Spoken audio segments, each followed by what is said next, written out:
I'm Jake. I'm Tom. And we are VIMTV, Velocities in Music, the best kept secret in music reviews. Today, my friends, I'm excited for this one. Coheed and Cambria, the Afterman, Descension. I don't know if you guys know about Coheed and Cambria. You know, really, I've been listening to Coheed since like they first came out, and just kind of haphazardly through other people would show me Coheed albums and be like, oh, this is really sweet. There's this huge concept behind it, and I was like, oh, that's cool, that's cool. And I just kind of casually liked their music, being a fan of prog rock, you know, like Yes. And then when I was you know a teenager, I was really into the post-hardcore scene and all that. And they definitely have some of that. Oh, they definitely do, especially in their earlier work, right? So then Coheed comes out with, Good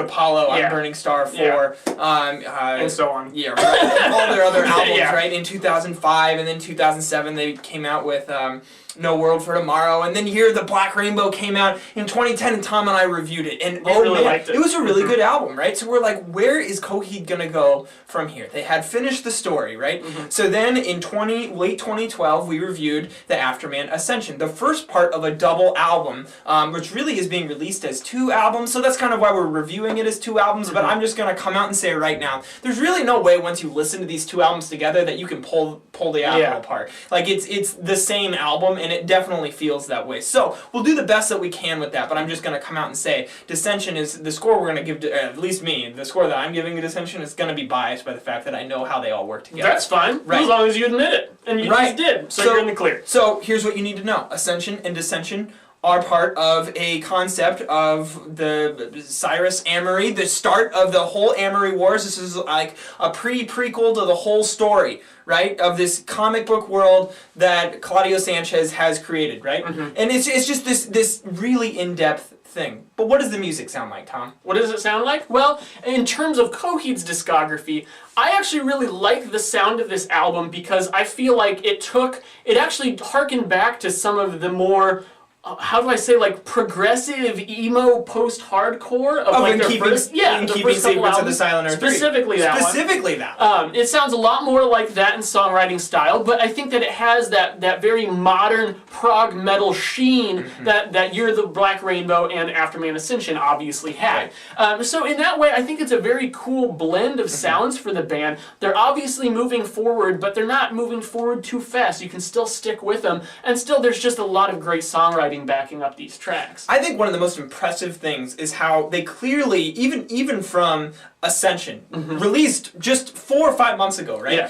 From Ascension, they've already, like, this album clearly has a sound that's slightly different than Ascension. Still in the same vein, but it's slightly different. It's a little poppier. Yeah, it is. Yeah. It is. At the same time, it rocks harder than any moment on Ascension, which I find to be kind of amazing. And the way that the story works is all of the crazy stuff that happens in the story is right towards the center of the story, right? So you have, and that's why the end of Ascension is so crazy, and the beginning of Descension is so crazy. You know, it starts off with Pre-Telethal, and that song is really kind of an intense intro. And then it goes into Key Entity Extraction 5, Century to the Defiant, which that song just hauls ass.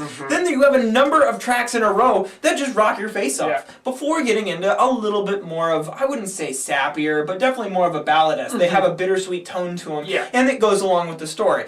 If anything, this Coheed album is like all Coheed albums. It may not quite be as good at the end of the album as some of the beginning tracks. Which I would actually say that I think that Ascension and Descension put together is probably the most consistent in quality effort that they put out since In Keeping Secrets of Silent Earth.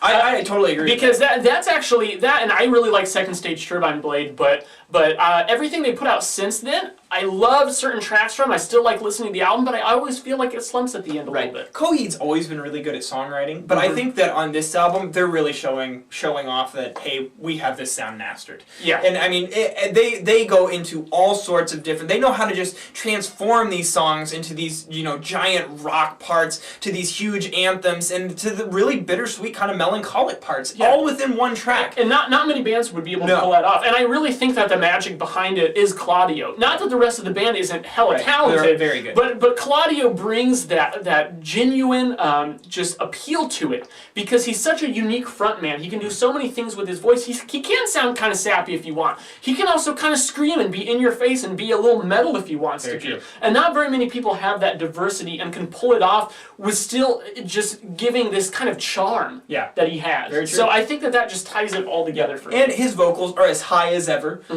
There's a lot of sweet guitar work on this album. Great bass lines. That's one thing that I really got a kick out of on both these albums, but specifically this is the one where I heard it the most. Sweet bass lines. I mean, as you said, all the instrumentals were just top notch. So this really, I mean, as a prog rock album with a concept behind it, I mean, you can't really get much better. And now that the Mars Volta have broke up, you know, this is really your only option. So if you're not on the Coheed train yet, and you like concept albums like this guy does, and I rave about concepts, right? And these guys are all about it. Once I got into the concepts that were the story that was behind Ascension and Descension, I couldn't help but start reading all the other stories, and it ensued this. What would you call what I did? It was a binge. It was a binge. It was like a 2-week binge. They almost beat Radiohead for our most listened artist on Last FM. And as soon as that happened, I had to stop listening to Coheed and listen to Radiohead. Just out of the principle. Yeah. It's like Buffalo Wild Wings charging for ranch.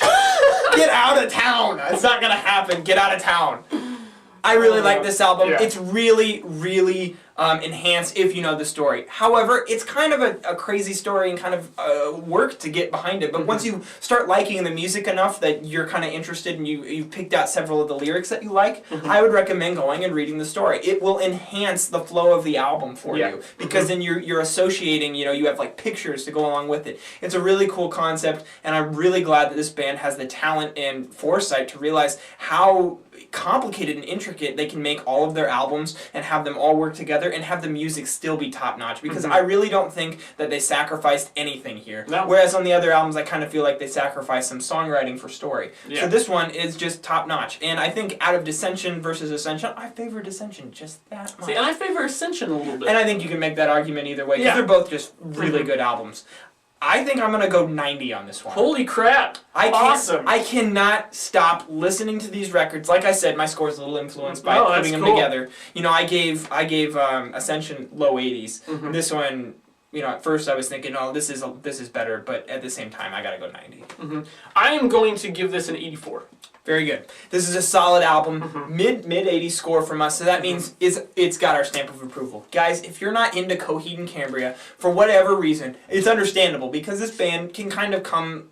They're pretty rich, right? Yeah, you really have to chew on it for a while. And once you do, this is probably a really good entry point just because it's probably the most traditional sound, but yet still very talented in expanding their work. It's a great entry point, and I would jump into it with an open mind and then maybe even read up on the story, and you just might be taken aback by how good this album is. Tell us what you think at www.velocitiesandmusic.com or youtube.com/velocitiesandmusic. As always, follow us on Twitter, like us on Facebook, because that's where we get to talk with you guys about music. And specifically, we want to know what you guys want us to review in 2013. I'm Jake. I'm Tom. And we are VIMTV, moving music critique forward.